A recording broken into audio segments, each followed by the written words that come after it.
And welcome, everybody, to the Just Parlay show here with the Max Wagers Network. I am your co-host, Scott Reichel, and joining me, as always, is parlay expert Chris King. And together, we're going to break down some of our favorite plays from today's card. But first of all, introductions. Chris is going with you. How's your Tuesday?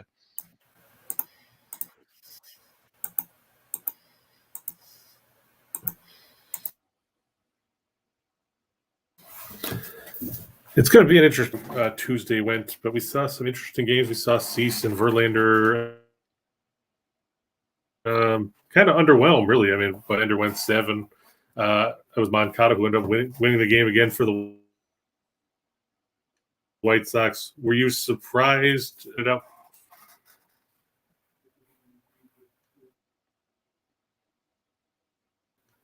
I mean, I'm trying to think if surprise is the right word, just because of the fact that we saw Verlander kind of struggle a little bit against Texas his last time out.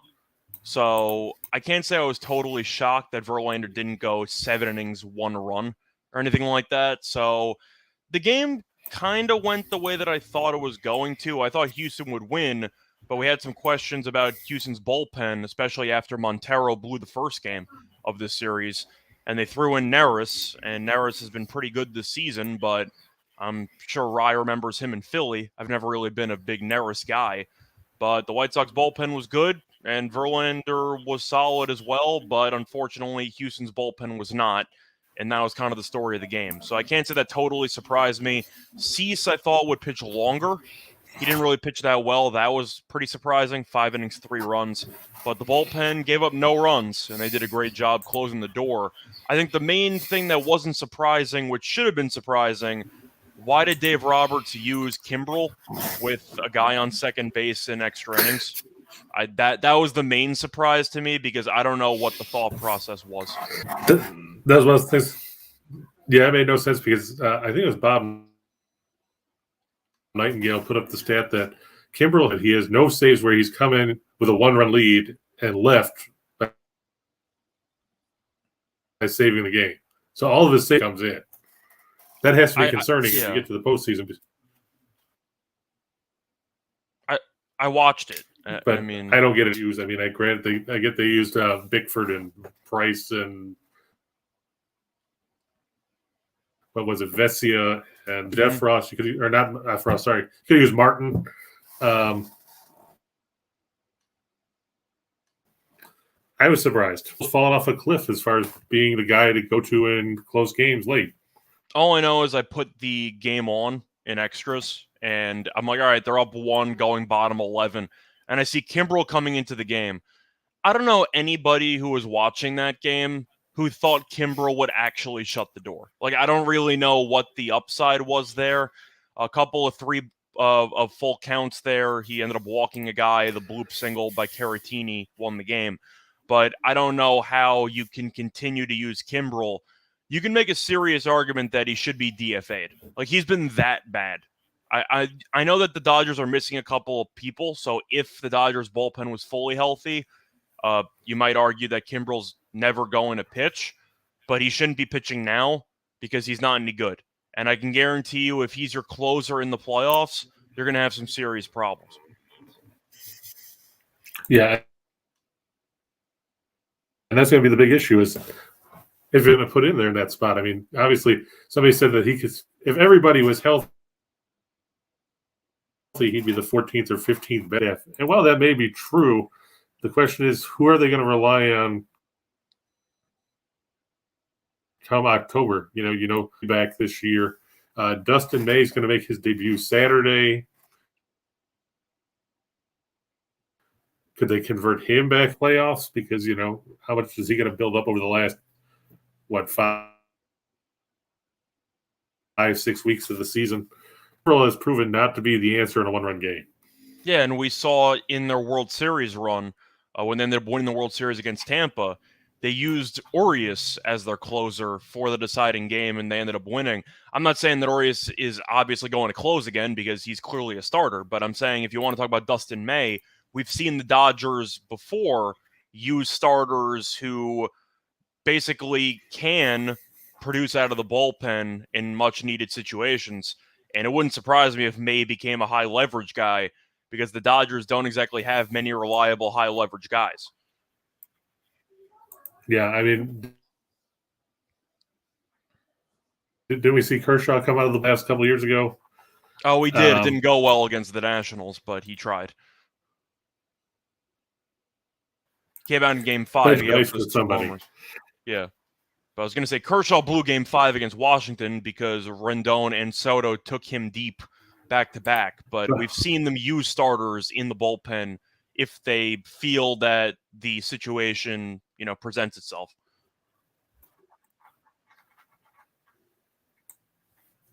And let's be honest, if it comes down to it, Urias or May, or would you rather have Kimbrel in there? At this point, Roberts would be an idiot to put Kimbrel in a one-run game in the postseason. Yeah, except we know that he's an idiot because he used to bring Jansen into one-run games in the postseason, and he blew a World Series game. So we've seen it before. Roberts is a perfect example of just because my team wins a bunch of games and has a lot of talent doesn't mean I'm actually good at my job. And we've seen that with, for example, Aaron Boone this past year because the Yankees are still... I mean, there is that. I was going to say, he has a ring, which, once again, that's why I kind of hate ring culture, because you can look at a manager or a player and say, well, this guy has more rings than this guy. And you say, that's great. If you have an unbelievable supporting cast, that doesn't really mean anything. And I think we could all agree that even though Roberts has a ring, he's definitely a worse manager than a lot of other people who do not have rings. Can we say that? I think that's an accurate statement for sure. Man, it's talking about the Little League World Series. I didn't even know that Offshore Books had lines on that. I did know that because Steen and I last year actually talked about a Little League World Series game that we actually liked. And I think it was Hawaii, like -5.5 in the Little League World Series last year. And I think they actually won by like 7. I think it was Hawaii against Connecticut, but Hawaii was laying like 5.5 runs, and they ended up winning by like 7 or something. They covered. But I actually did know that they had a Little League World Series lines because that came up last year. So I did know that, but if you did not, you'll learn something new every day. That's true. I mean, I didn't World Series, but I guess that just comes from Detroit Lenny betting on his kids' flag football. Yeah. Well, if you're bored, you got to make sure that you have something. Yeah, if you're bored, you got to make sure you have something to actually watch or enjoy in the middle of the afternoon. And Little League World Series is on in the afternoon for the most part. So it gives some people something to watch. But yeah, funny book, man. That's pretty funny, though. You can find -500 at one book and -220. So even in the Little League World Series, shop your lines. That's the main takeaway from that comment there. So, should we mention about how the other day you saw that the books were still putting out WNBA tour? Yes, we can talk about that. So Fox Bet is not available in some states, but it's legal in I think about like 5 to 10 states. And as we know, the WNBA playoffs start tonight. So you can obviously still bet on who you think's going to win the finals. The problem is Fox Bet listed every team with odds to win the finals, including teams that did not qualify for the playoffs. So they had 4 teams listed that were eliminated from postseason contention, and you can still bet them to win the title. And obviously, if you bet them, you automatically lose because they're not in it. Now, I do want to ask you, how much of the responsibility is on the books and how much of the responsibility is on the actual gamblers to realize I'm betting on a team that's not in the playoffs?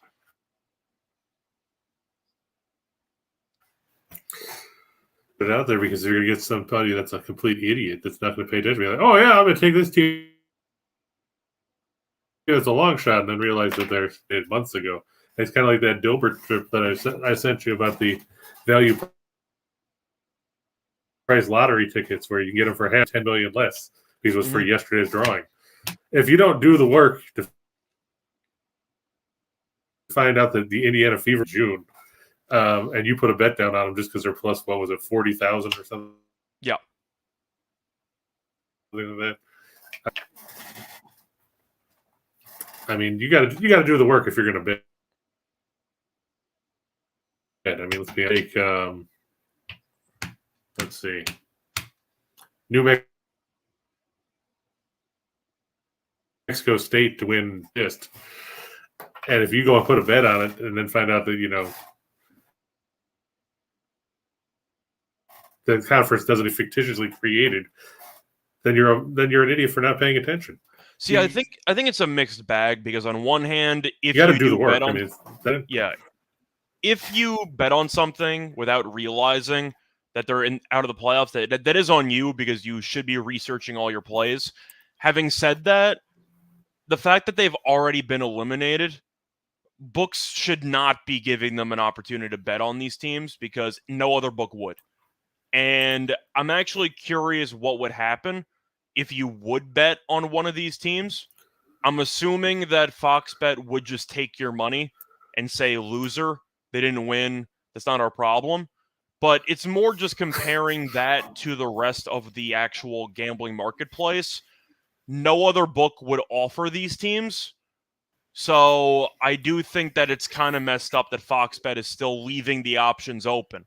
Because if you even look at any other circumstance where you're in the playoffs. Now, have you dealt with Fox Bet before? I have, but they're not legal in New York.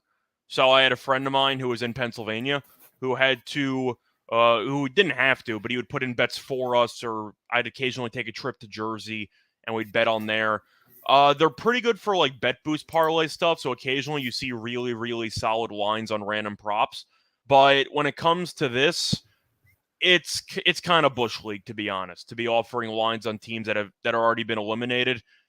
It's mixed because the bettor should be doing more research, but it's still just fundamentally messed up.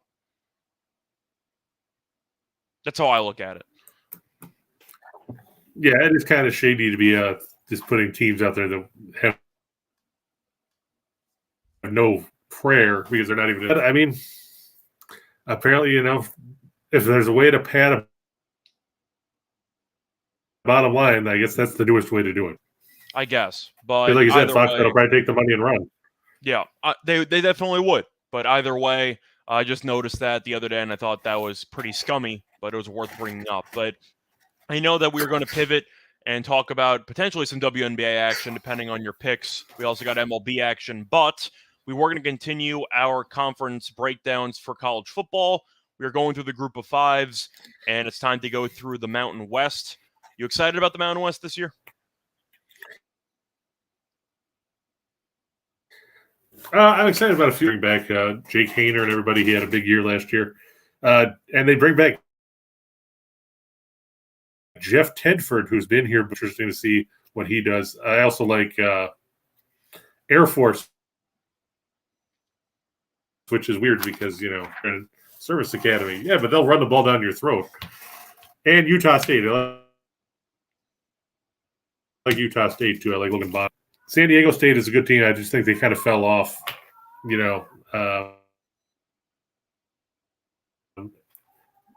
now, just to get out of the way, what do you think of Braxton Burmeister coming in and potentially being the starting quarterback? I watched him at Virginia Tech. He can throw. He's just a mobile quarterback who really does not have any arm talent whatsoever.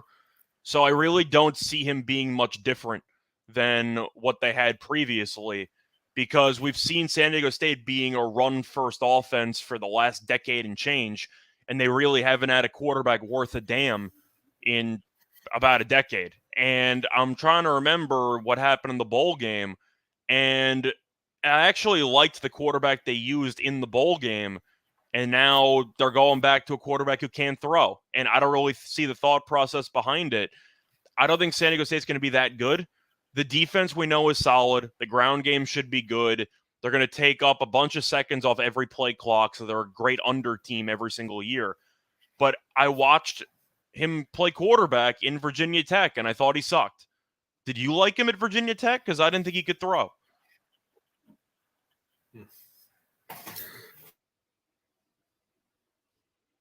And, everybody's high on Boise State into the hype. What do you think about the Broncos? I am so anti-Bachmeier. I've been anti him for about 2-3 years. It's not because he's awful. Like, there are worse quarterbacks out there. But at the same point, he was hyped up as a true freshman, and people thought he was going to become one of the best group of 5 quarterbacks in college football, and I don't see it. I think that he's a turnover-prone quarterback who holds on to the ball too long. He's got some mobility, but not a lot. I think he's a mediocre at best group of 5 quarterback, and people see the name and think, oh, he's probably the best quarterback in the conference. I don't know if he's even top 3. I think Bachmeier can single-handedly sabotage you a couple games because of the fact that he's extremely turnover-prone. I can't trust him. That's a problem. Right. Who are you backing here in the Mountain West? So to go through the odds, Boise State is the favorite based on reputation at plus 250. On FanDuel, Fresno is plus 300 on FanDuel, and Air Force is plus 450 on Fox Bet. I saw San Diego State around 6-1, and Utah State was around 9-1 or 10-1. I'm picking Fresno to win the conference, mostly because of how much easier their actual division is compared to the other division. Fresno really should walk into the conference title game, and once again, kind of like the Sun Belt, they still use divisions. So picking the best team in the weaker division is a pretty good approach, in my opinion. But I really like this Fresno team. I think they have the best offense in the entire conference. Hayner's back, Mims is back, Cropper's back, Kelly's back. They got basically all their main weapons. The issue is the offensive line, which should be decent worst case scenario. It's just a little bit inexperienced. But they lost their head coach, and Hayner was supposed to transfer, and they brought back Tedford, and clearly Hayner liked what Tedford had to say because he came back. And I like Tedford a lot as a coach. So far at Fresno, he is 26-14 from 2017 to 2019, but he's back now. I really like Tedford as a coach. I think that he's very, very good. And the defense should be solid. It's experience. They're deep at every position group, and the 4 leading tacklers from last year returned. And I'm looking at the schedule. Fresno has a very favorable schedule. They play at Boise, but they play at home against San Diego State. They do not play Air Force, and they do not play Utah State. That's a very favorable schedule for a weak division. I think Fresno should, keyword should, be in the conference title game, and that's good enough for me at 3-1. Yeah, I agree. I think Fresno State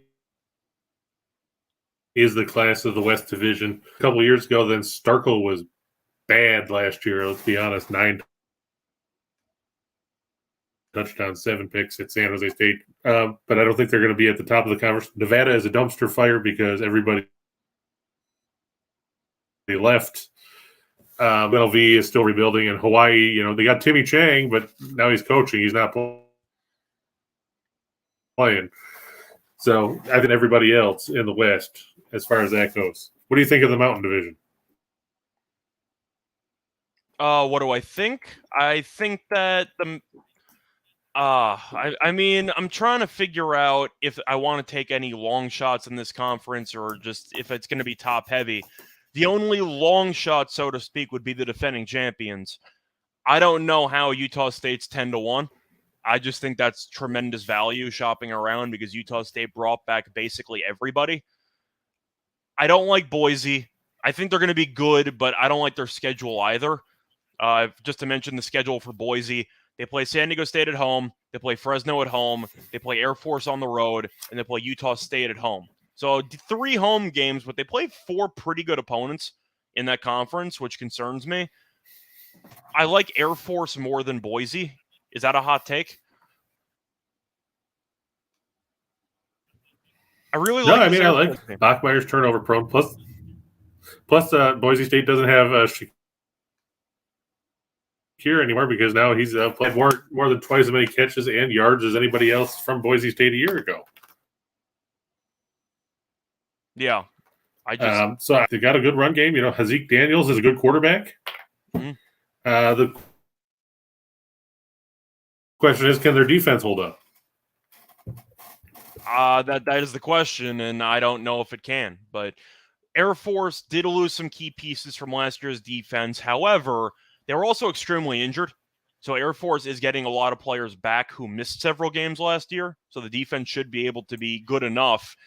I mean, the issue is that Air Force is obviously a one-dimensional team, and Daniels can occasionally burn the defense over the top if you attack too much towards the run.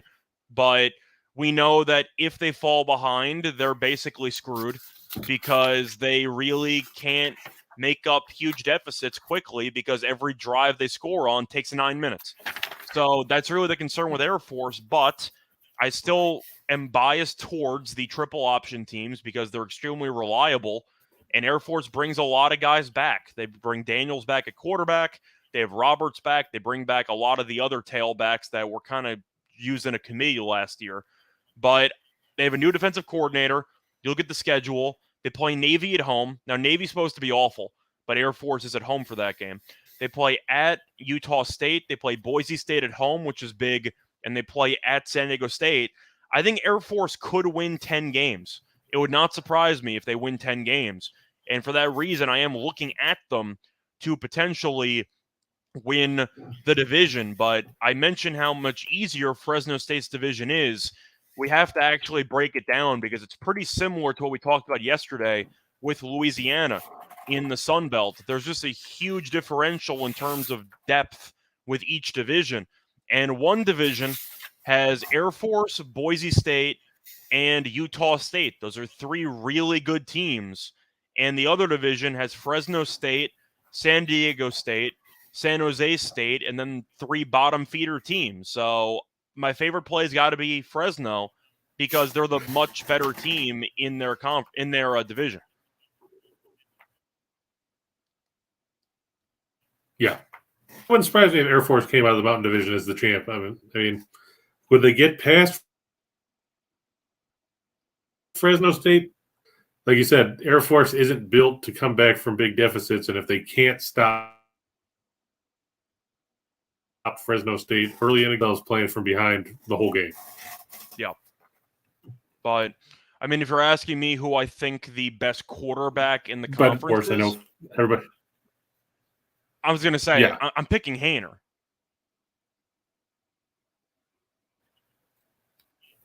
Right. Are you going Bonner or are you going Haener? I would go Haener. A system guy, it's because of what they do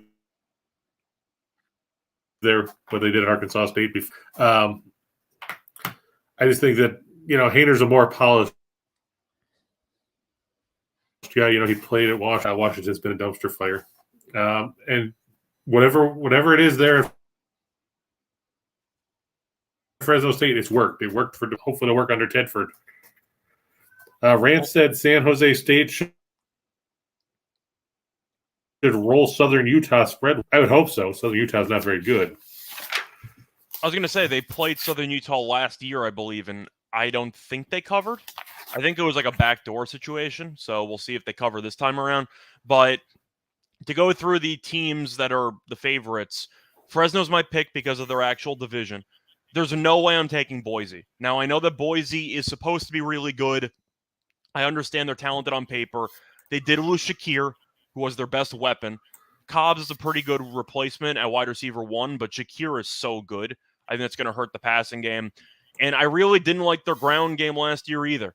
So I wasn't exactly sold by their overall, I'd say, balance offensively. And if you want to talk about pricing, I would much rather take Air Force at plus 450 or Utah State at 10-1 than Boise at plus 250, because I think those three teams are pretty close to each other. So I think there's no value on Boise. I think it's all based on reputation. Yeah.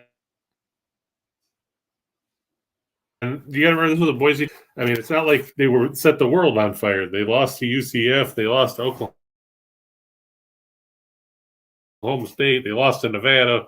They won a couple games down the stretch, but they beat Fresno State at Fresno State, which was nobody expected Boise to go in there and beat Fresno by 26 points. Yeah, but that was kind of in conference play, and I don't see that happening again. I mean, they lost to San Diego State.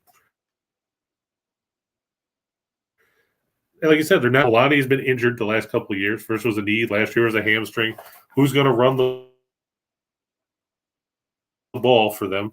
Can Bachmeier not turn the ball over? Not sold on that either. The offensive line's not good too. Sold on anybody outside of Cobbs catch 34 passes a year ago. The offensive line it's not a whole lot better this year. Yeah, so they've got everybody back, but the offensive line wasn't good in the first place. But you said, but that doesn't mean that's a good thing. Yeah, you said Awani's back, or he's been injured in the past. Truth is, he hasn't been that good when he's been healthy. His yards per carry has been atrocious. Yeah.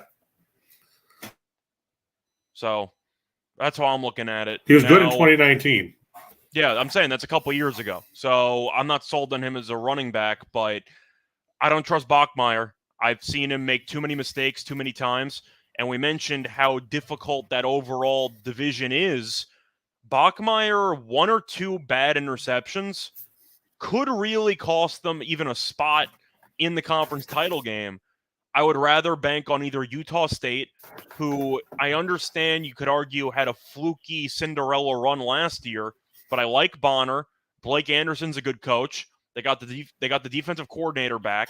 They got the offensive coordinator back. They got the special teams coordinator back. There's a lot of continuity with Utah State.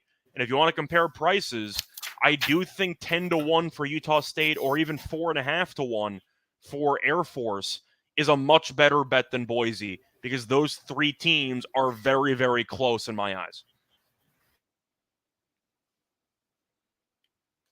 Yeah, and then let's be honest, Boise is overvalued badly at this point. Yeah, so I wouldn't pick them, but I know usually I go through. They're coming off their worst at 7-5. Yeah, how does 7-5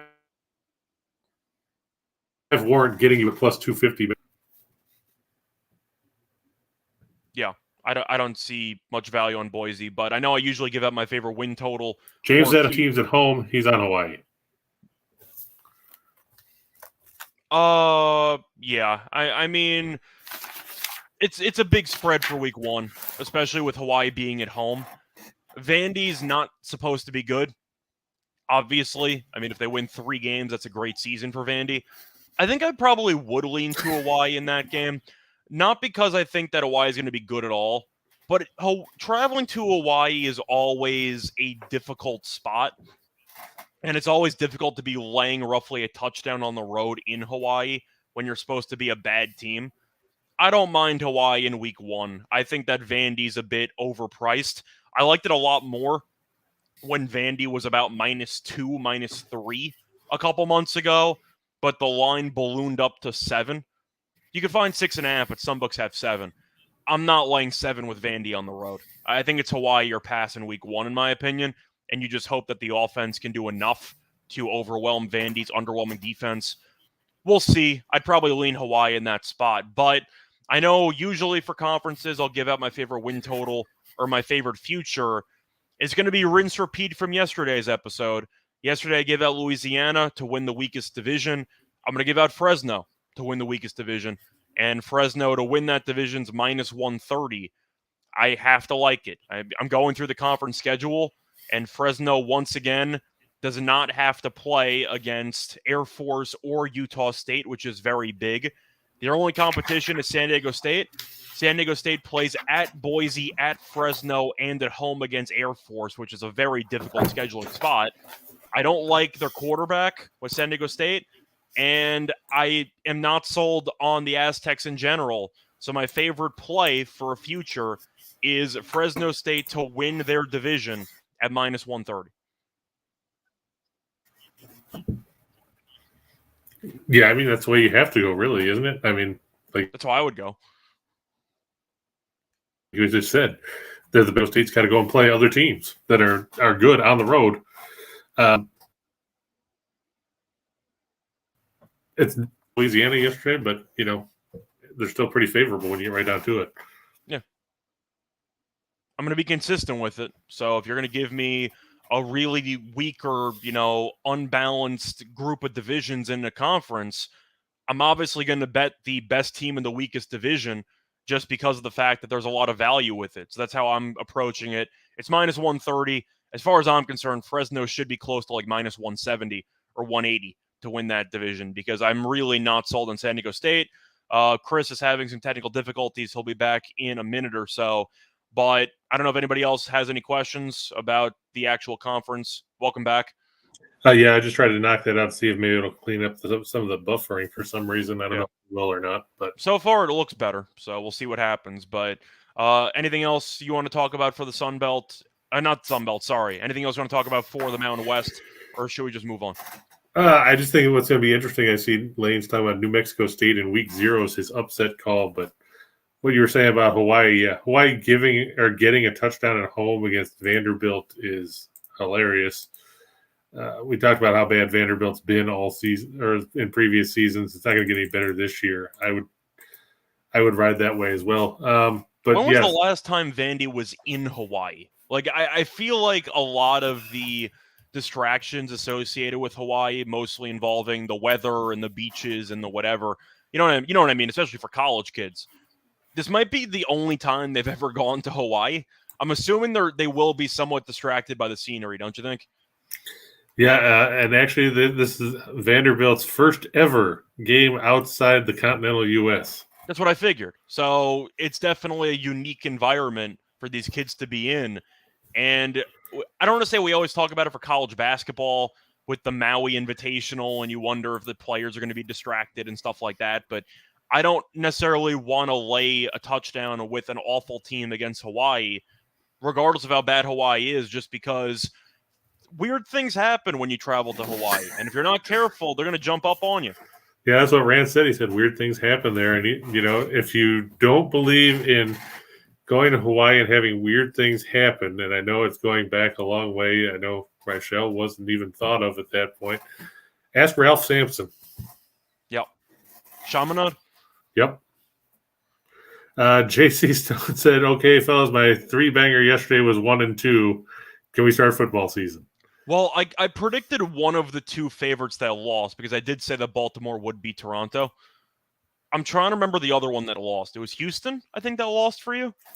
I think. No, Houston was only going off about minus 130. I'm trying to remember who the other. I think it was Cleveland. It was okay. Cleveland sounds right too. Okay, but I thought Toronto would lose. Yeah. And Cleveland burned me too because I thought that Plezak would have pitched better, but he sucked in the first inning, and then Cleveland never got out of it. Of course, I had overlooked the fact that what have we talked about when it comes to Plezak? Cleveland doesn't score any runs when he pitches. Yep. But fortunately, if you're a Cleveland backer, you get Cal Quantrill tonight, who gets all the runs. Yep. The funny thing is, I looked. Quantrill's got 12 starts out of 22 this year, where the Guardians have scored at least 6 runs. It's not bad. I mean, 6 runs in more than half your starts. I'd like to get that kind of run support if I was pitching. I mean, I don't know much more to add. Quantrill's just the run support guy this season. Yeah. So should we move on to the baseball games then? Yes. Baseball and potentially WNBA. I'm not sure if you have any of that sprinkled in because it is the playoffs. No, but I figured we could talk about it. Okay, cool. Dodgers and the Brewers. We already talked about how Craig Kimbrell should never be pitching in a 1-run game. Yep. Well, he's not available today, hopefully. So it's not God willing. The Dodgers. Tony Gonsolin, Steen. Don't know if he ripped up his Cy Young ticket yet because Gonsolin's been better since he lost that game. Yep. 14-1, a 2.24 ERA. He's going against Eric Lauer. Lauer hasn't been bad. Would you say would you put him ahead of Woodruff as far as production for the Brewers pitchers behind Burns? I mean, I still think that Woodruff's a better pitcher, but the results of the season for Woodruff have been good, not great. So you can argue that Lauer's actually been extremely underrated, but maybe it's just historical bias. I think Lauer's pretty good, but I watch him at San Diego. I think he's got a limited ceiling, so to speak. So you think he's probably hit the ceiling? Kinda. I think Woodruff, we've seen in the playoffs, be really, really good in the past. I think he's a much better pitcher than Lauer. But Lauer has been surprisingly solid. But he's also a lefty, and that kind of concerns me because the Dodgers have a lot of really good right-handed bats. And speaking of the Dodgers, not only do they lead the league in runs per game, they lead the league in runs per game on the road. Yep. Do you see any way the Brewers can win this game other than Craig Kimbrell somehow pitching late in the game when it's a one-run game? I think it's possible because you can argue that Gonsolin could regress or Lauer just pitches well and you let the bullpens battle it out. But I do think with Kimbrell basically not being available because he threw a bunch of pitches yesterday, that helps because Kimbrell sucks. And I do think the Dodgers have better options. Their lineup's better, but I do think offensively they'll wake up. I'm not surprised they struggled yesterday because I do think Woodruff's a very good pitcher. Lauer, I think, could get himself into trouble. I'm assuming Gallo's not going to play. They'll probably use Trace Thompson because he's very good against lefties, and that's going to be their DH, so to speak. But I think the Dodgers probably score 5 here, and I'm not sure the Brewers score more than 3. I like the Dodgers in the spot. There you go. And J.C. Stone said, poor Steen. Yeah, I don't feel bad for him. He's the one that decided to go do something else. Yep. Now we'll talk about the Mets and the Braves. Boy, I'll tell you what, Scott, the Mets have not looked good the last 2 days, getting outscored by the combined total of 18-1. I split yesterday. I said I liked the over, but I said I also liked the Braves. Just because they were minus 155, and it looked ultra trappy, but Walker got killed the last time out. I thought it was a trap, so I just laid it with the Braves, and they won handily. But I was wrong about the total. Morton was fantastic. Well, we talked about how he's got a bunch of games where he got no decisions after pitching extremely well. Yeah, the Mets just shelled him earlier in the year, so I thought that Morton would struggle to some degree, and he did not. He was great. And now you got this one. Explain to me why, with Jake Odorizzi on the mound for the Braves, that this line is this low. Because the Braves killed them the first 2 games of the series, and they're really good at home. I mean, that's really the only argument you have. I don't really care. I take the Mets first 5. I'm not going to touch the full game because I do think the Braves could potentially come from behind if they keep it close. But Mets first 5 minus a half is a great price for Scherzer. It's almost an auto play, to be honest, because Odorizzi's been that bad. If the Mets score 2 runs in the first 5, I think you even like your chances for first 5 run line with the Mets just because Scherzer could give up 0 or 1. That's where I would go with this. I would take the Mets first 5. Do you have any faith in Odorizzi? I mean, what was Atlanta thinking that they said, boy, you know what we need to defend our World Series title? We need to go get Jake Odorizzi. It was a desperate situation where I guess they weren't sold on Will Smith and decided to let's get a low-budget starting pitcher who maybe could be decent. He has not been decent. He has not been good. So I'll take Scherzer. I'm not going to overreact to the first 2 games. I know the Mets have been struggling a bit lately against the Braves, but Scherzer's a different animal. And I'm not going to compare him to Carrasco and Taiwan Walker. So give me Scherzer in this spot. Speaking of Walker, Tim, any updates on Taiwan Walker? I know he left yesterday with back spasms. Is he going to pitch Sunday, or are they going to end up putting him on the shelf too? Because I know Carrasco's out a month with the oblique strain. And building off of that, obviously I'm guessing they're going to recall Peterson to probably step in, but who else do they have on the farm that they're going to call up should Walker miss time? Because I know they've got a doubleheader with Philadelphia Saturday that Scott and I were talking about last night. Yeah. Okay, Tim says they said Walker's back spasms were nothing serious. Okay, back spasm usually means a couple days, though, so we'll see. So will it be – I'm guessing it's going to be Peterson, but I'm wondering who else they'll throw in the other game of that doubleheader because obviously you're not going to move somebody up. Yeah. Well, Scott, before we move on to the 2 for the money and everything, you were mentioning the WNBA playoffs. Your New York Liberty in action tonight as they take on the Sky, and we heard Chicago Sky coach James Wade saying he's not a fan of the new playoff format where if you have a bad game and end up splitting the first two games, that game 3 is on the road for the higher seed. What do you make of that? I think the coach is an idiot. I don't know what the hell they're complaining about. I think it's actually ridiculous. I think it's an awful system for the worst seed. You're telling me that if you have to win a road game in order to get a home game in the playoffs, what are we doing? What is this? Well, I mean, but that's the way the best of threes used to be. No, I thought it used to alternate. It used to be 1-1-1. Yeah, but nobody wants to. You hear about how travel has been an issue in the WNBA. You can't have charter flights and everything else. That's the reason why they're doing this. It's because travel. But I don't know what the hell the Skies coach is complaining about. If you win both home games, you advance.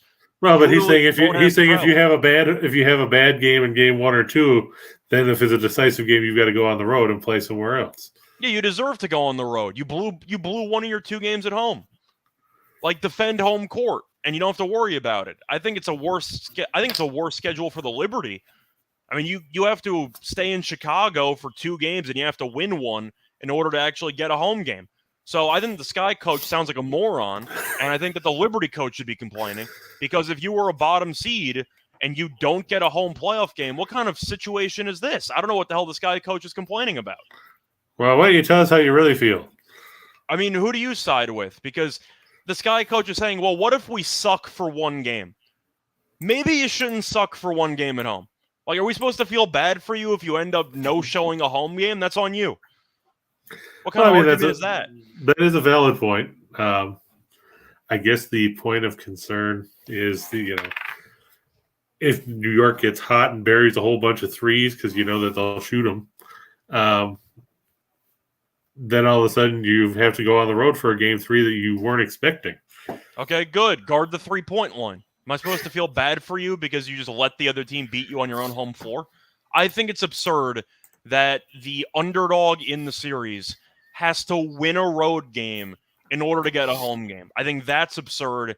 So the Sky coach is completely off, but we kind of reach the same conclusion that the playoffs actual layout is atrocious. True. But I don't understand her complaint at all. I think if any coach should be complaining, it's the Liberty coach. Do you give the Liberty a shot tonight? What were they underdogs by? What was it? 7.5? Did it change? It's like 9. Now it's like 9.5. Oh, it went up. Okay. Yeah. I knew last night it was still 7.5 in the 7.5 to 8 range. Well, I was rooting for the Liberty anyway because I obviously have a ticket on them to win the title. But now you're going to root for him because you think the Chicago's coach is an idiot. Correct. That's exactly what I was going to say. That's exactly what I was going to add in. But if you're asking me if I think they're realistically live, I think they can win a game. I think they can force a game 3. We've seen the Liberty actually give the Sky some problems in the regular season.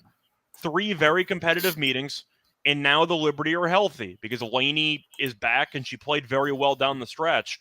I do think the Liberty are capable of creating some matchup problems for the Sky.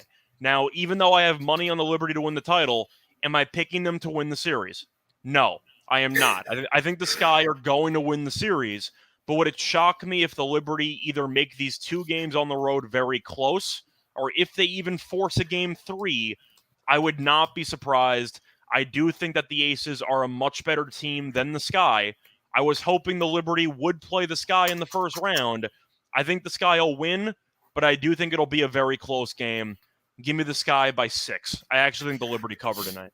Yeah, to your point, in the 4 meetings this season, the one game that was a blowout was way back at the beginning of the year when Chicago won 83-50 as a 5-point favorite at home. That was one of the first games of the year, so you can kind of just toss that out. Right, that's what I mean. The last 3 meetings, June 12th, Chicago won 88-86 on the road. Didn't cover as a 6.5-point favorite. July 23rd in New York, the Liberty won 83-80 outright as a 4.5-point underdog. And in the most recent meeting, July 29th, the Sky with an 89-81 win. That game ended up as a push as the Sky were favored by 8. I don't think the Sky should be laying 9.5. I think that line's too high.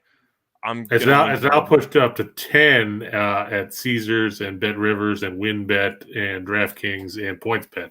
Yeah, I'm going to go with the Liberty plus the points. And are you leaning towards the over? I'm actually leaning towards the under in basically every playoff game, just because of the fact that game one, I'm expecting the referees to do what they do in the NBA, which is let the players play a bit more. So I do expect a little bit of a transition period with regular season officiating compared to postseason officiating.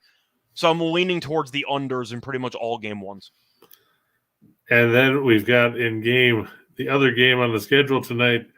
It's none other than the Phoenix Mercury, at least in name, because when you look at the roster, it doesn't seem like it, going to face Vegas. And Vegas is a massive, massive favorite in this game. The money line, last I looked, was 4 digits, and it's gotten worse because last night it was minus 1250. Now the lowest you can find it is minus 1430, and it ranges up to, at FanDuel, minus 3,000. The point spread on this one, Vegas by 16 or 16 and a half. Scott, do you have any faith in the Mercury, knowing that Diggin Smith is supposedly out and it's unlikely you're going to see Taurasi? Yeah, they're both officially ruled out for this game. So it was my play of the day. I have the Aces minus 14 and a half. I got it early. I knew the line would go up. I was gladly going to take it. The Mercury should lose by 20 plus. This team has no talent. They have DeShields, who's pretty good, but the Aces I saw in the final regular season game against the Storm, and the Storm actually tried. The Aces scored 100 plus points. This team's incredible when they actually want to try, and it's the first playoff game at home. They've played 3 times the regular season when the Mercury were actually healthy. They won each meeting by 12 plus, 2 of the 3 meetings by 18 plus, and the Mercury were 4-14 on the road. I think the Aces can name the score. I think they'll win by 20. I got 14 and a half, so I got an early. And they're racking up all these points even without Hamby. Yeah, and the Mercury can't score. We saw them struggle to really even get to 70 against the Sky, and I don't think they're going to score that many points, but defensively they're not very good. So I don't think they match up well at any position against the Aces. I really think the Aces could score 95, and the Mercury might not reach 75. It really wouldn't surprise me, but they scored 67 against the Sky in the regular season finale, and they were competing for seeding. I don't think they're going to score many points, and I think the Aces blow them out. So I know the spread is high. That's why I got it early. I still don't necessarily mind 16 and a half. I really just think they win by 20. Where do you cut the line off where you say, okay, now it's pass? I mean, you already missed 2.5 points or 2 points, but I'd say 17 and a half is probably where I'd cut it. Maybe 17 flat. Gotcha. Is there any way at all that you see Phoenix winning this game? No. I think Phoenix loses both games by double digits. They're going to get killed. The thing is, people can argue, well, they made the playoffs. And the counter argument is they were 15-21. Like, the bottom half of the WNBA is really not that good. So I'm not going to overreact to them making the playoffs because they are still a really bad basketball team. I think they get smacked. And as far as title contenders, you said the bottom half of the WNBA is really bad. Where do you cut it off at? Do you cut it off at Washington? Do you cut it off above Washington? I think Dallas is actually a good team, at least better than their 18-18 record suggests. But a lot of it was early season struggles. Dallas caught fire down the stretch. So they're a misleading 18-18. So I think that Dallas could maybe pull off a shocker and maybe upset Connecticut at like plus 600 in that series. But I think the cutoff in terms of title upside is pretty much Washington and then everybody else. So Washington, Seattle, Connecticut, Vegas, and Chicago. Pretty much, yeah. Lane said Kelsey Plum and Asia Wilson have been balling, and he's right. I was going to say, Chelsea Gray had that big game the other night. If you want to include Dallas, you can, because that would make it 6-6. But the Liberty are the 7th best team in the league, which is why they were the 7th seed. You can pretty much separate the Liberty and every other team, like through the fever, and just toss them aside because you know that they're not as good as the top tier teams. Is Sabale going to play for Dallas, or is she out? As far as I'm concerned, I think she's just done for the year. Okay, because I was going to say she hasn't played in a while. And Agumbawale is out for the first series. She should be back in the second series, but that was my main long shot for the WNBA playoffs. I took the Wings to beat the Sun, and that was 6-1. I think that line is ridiculous. I'm not officially saying that Dallas is going to win the series, but I do think they should be closer to plus 350. I think Connecticut should be closer to minus 420, minus 430. But the idea that Connecticut's like minus 700 or minus 800, I think is absurd. Dallas is actually a pretty good basketball team. I think that pricing is ridiculous. You?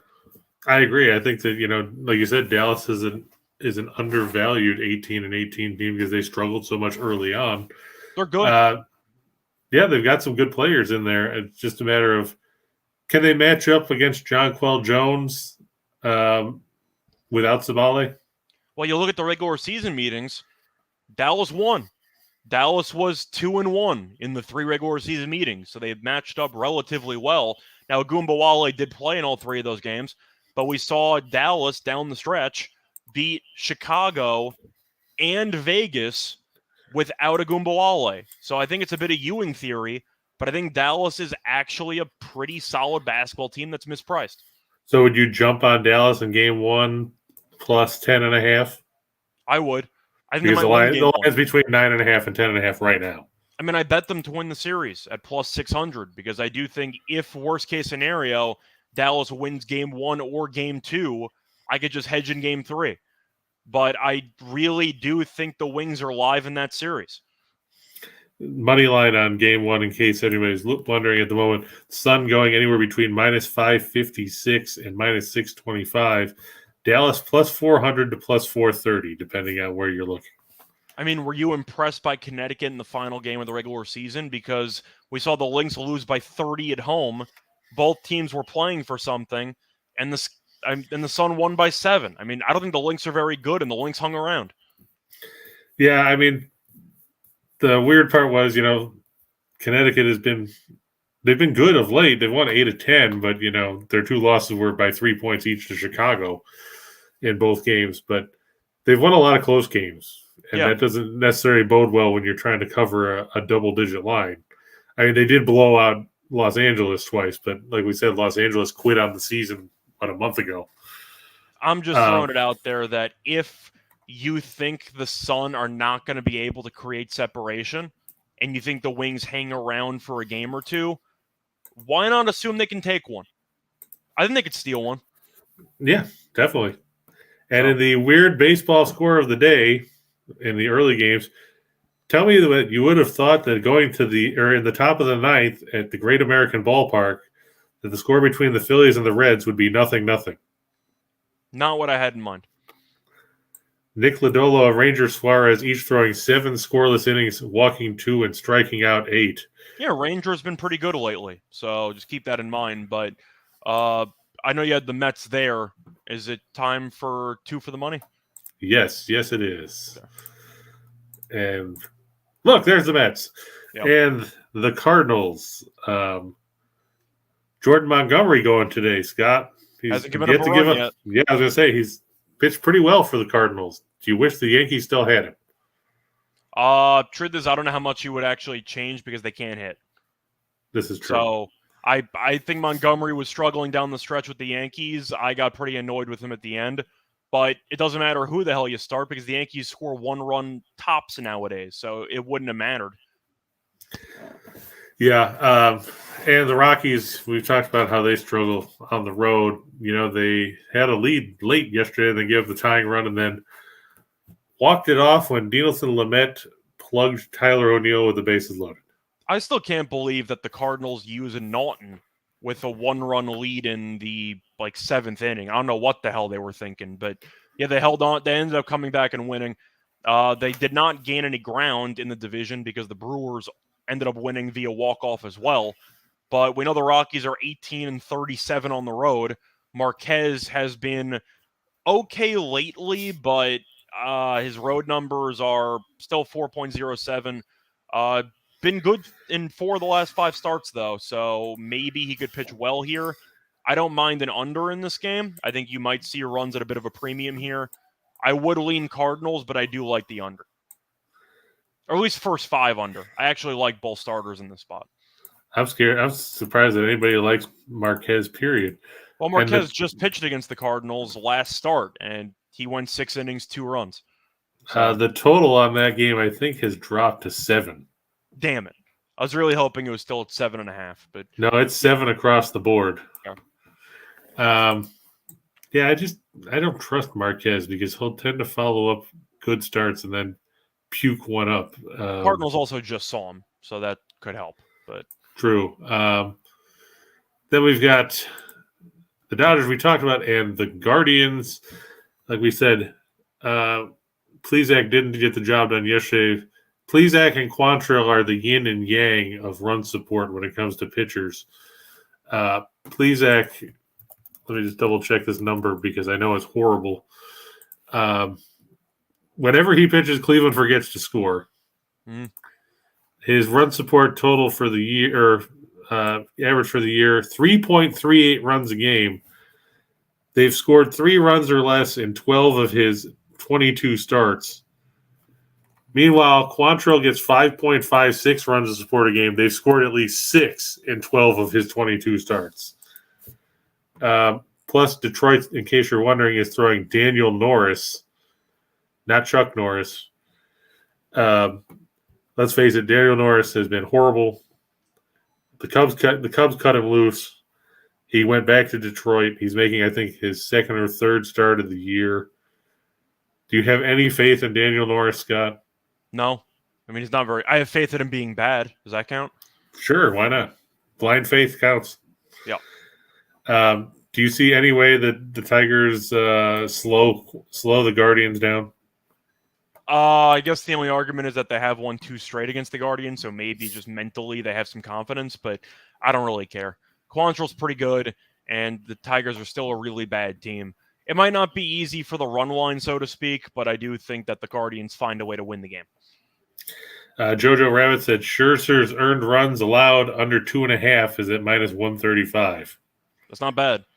Hasn't given up more than 2 earned runs in his last 10 starts. Atlanta's Atlanta, so it might be dicey at times, but I do like Scherzer tonight. As do I. We'll go to 4 for the show. The Red Sox over the Pirates. Hey, it worked yesterday. On the negative side, Rich Hill's pitching. Yeah, but the Pirates can't hit, so. This is true. And it's Roansy Contreras going for the Pirates. Yeah. I saw Castro got suspended for having his cell phone in his pocket. I mean, I would have suspended him for being an idiot, but, either or, he's getting a game. I'm going to go with the Astros over the White Sox. I like Valdez better than I like Kopech here. Anything you have to say about either one of those guys? I think I'm just staying away from that game because for whatever reason, Houston just insists on blowing leads late in games against Chicago. That series that series has just been very weird, so I'm going to stay away. But I would lean to Houston, maybe first 5. But Kopech's been good lately. Valdez is amazing, though. So yeah. I would lean Houston, but I don't know. For some reason, Houston's bullpen's been struggling in Chicago. Yeah, and I can't figure that out to save my life. Yep. Valdez, by the way, comes in. His last non-quality start came back on April 19th. So there you go about that. Weird pitching stat of the day. I got to fade the Yankees, Scott. Well, I don't know what took you so long. Even with Kluber going against Herman, do you think the Yankees can solve Kluber? Can, maybe, probably not. I mean, I said this 3 days ago. I said it. I've been tweeting it out ever since they got shut out by Walker. I tweeted out that the Yankees are in auto-fade territory. They're favored in every game, and they can't win. And since I tweeted it, they're 0-3. And they even lost as minus 250 favorites with Cole. They were like minus 170 last night with Cortez. They can't score. So, no, I don't mind taking the Rays. I had raced to 6 runs in neither yesterday, which was the easiest win of my season. I mean, it wasn't close. The Rays scored 3 in the first and 0 in the rest of the game, but I can't look at the Yankees and assume that they're going to win any games because they can't score. They have Yeah. one run the last 3 games combined.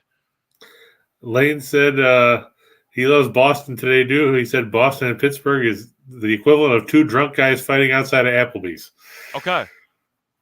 And he also sprinkled on Tampa Bay and under 8. Do you see that game getting to 8? No. Not based on what you've seen lately? Not from what I've seen. I'll tell you what, if Tampa's going to win, the game's not getting to 8 because the Yankees will probably top off today with 3 runs. I thought you were going to say 2. I was going to say, the question is 3 going to be enough? So you might end up seeing a 4-3 game, 4-2 game. I don't mind that combo play. Probably a decent plus price. I would imagine. Or maybe even an alternative total if you want to go for same game parlay, raise money line with under 10 and a half. Still probably a decent plus price. And the Rangers over the A's battle of pitchers that nobody likes or heard of. It's Cole Reagan's going against Adam Oller.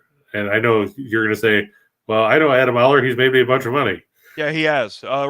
Reagan's has not been good, but I've seen worse young pitchers. Oller's one of them. Like, Oller's definitely a worse pitcher.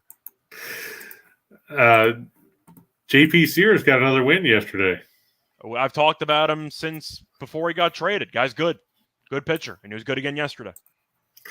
You had Oakland yesterday solely because he was pitching, and he was good. Yep, and I didn't have any faith in who the hell pitched for Texas? Arahara. Oh, that's right. Awful. Not going to work here anymore. Yep. So that takes us to the shot in the dark. Big mess here. Now, just remember, just because we put all 10 up there doesn't mean you have to take them all. Mm-hmm. That's foreshadowing, kids. Goldschmidt, still plus money. Sure. You figure it out. Yeah, he homered again yesterday. Yep. Alvarez, plus money. Okay. If you're going to give me plus money for a guy that, can homer. Mitch Haniger. Seattle finally has another bat besides Julio Rodriguez. Yeah, Haniger's been clutch lately. I know he killed the Yankees. And, the Angels, let's give them credit. They no-hit the Mariners for 5 innings yesterday. Then Suarez gave up 3 straight singles in the 6th and proceeded to give up 3 runs before they pulled them. And then in the 9th, Seattle scored 5 times to win going away. Freddie Freeman. Not very good for the A's. All right, I thought for the Angels, I mean. Freddie Freeman, still plus money. Yep. Riley's probably the biggest reach here because he's facing Scherzer. However, in the 1 run that Scherzer's given up this season in 14 innings against the Braves, it came off a solo homer from Austin Riley. Yep. Vlad Guerrero, what's he got a hitting streak about? 407 games now? I thought about taking the home run prop for him. It was like plus 360, but he has a homer off vault in his career. And kudos to you for pointing out Fraley yesterday on that home run prop. Plus 475.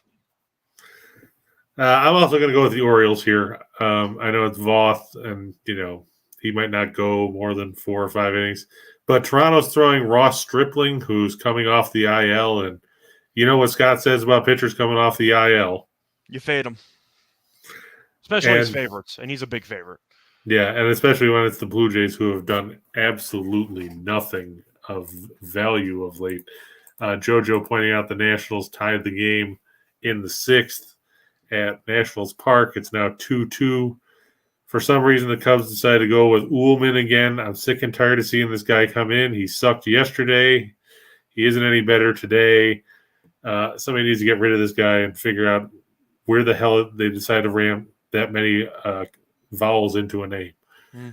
Then we've got Rodon over 7.5 strikeouts. Are we going to be surprised by this? He struck out 10 when he sucked against Arizona last month.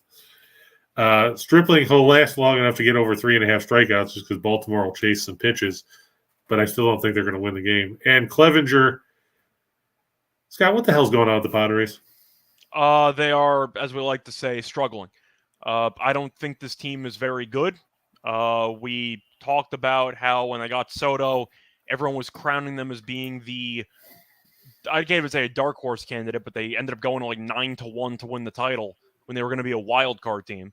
And then they were supposed to get Tatis back, and of course that did not work out because he allegedly had a ringworm, but realistically he took steroids to rehab faster. But they haven't been doing that well because the hitting is kind of shut down recently. And I don't think this team overall is very, very good. They're a good team. They're not a great team.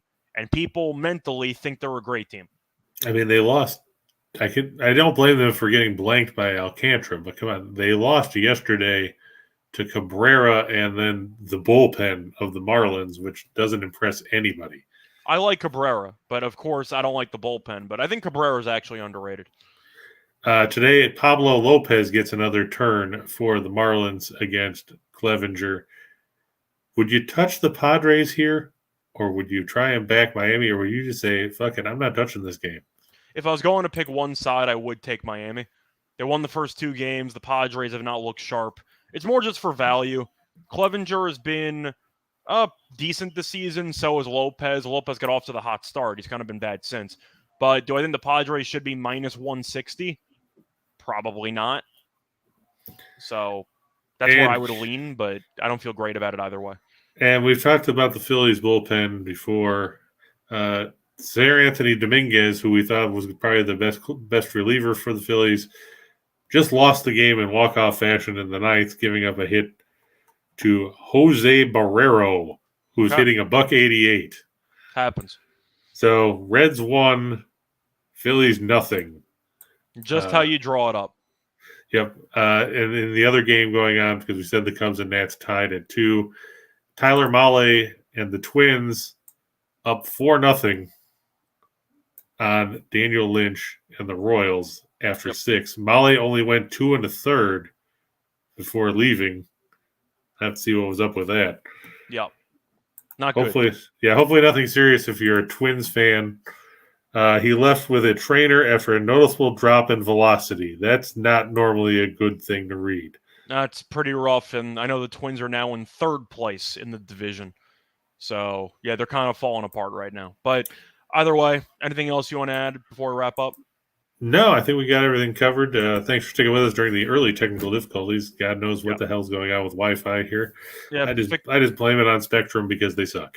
I was going to say, fixed it as we went on, but I was going to say before we officially wrap up, just a reminder of our sponsor, BetMGM. They have a great deal for you for first-time users of their app or website.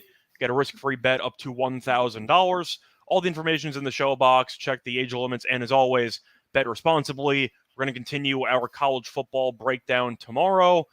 I'll give you the choice. We have 2 options left. We got the MAC, and we have the AAC. What do you want to cover next? Well, you said you want to close out with the MAC, so we can do the AAC tomorrow. Cool, sounds good. So we'll do the AAC tomorrow, followed by some baseball and potentially WNBA, maybe even some CFL action. We'll see. I don't think there's any CFL tomorrow. I think they don't play until Friday. Oh, really? Okay, my bad. Yeah, which is bullshit. Because, I figured they would play Thursday, but okay. Either way, we'll see you again tomorrow. But until then, good luck to all of you and all your bets. Bye, everyone.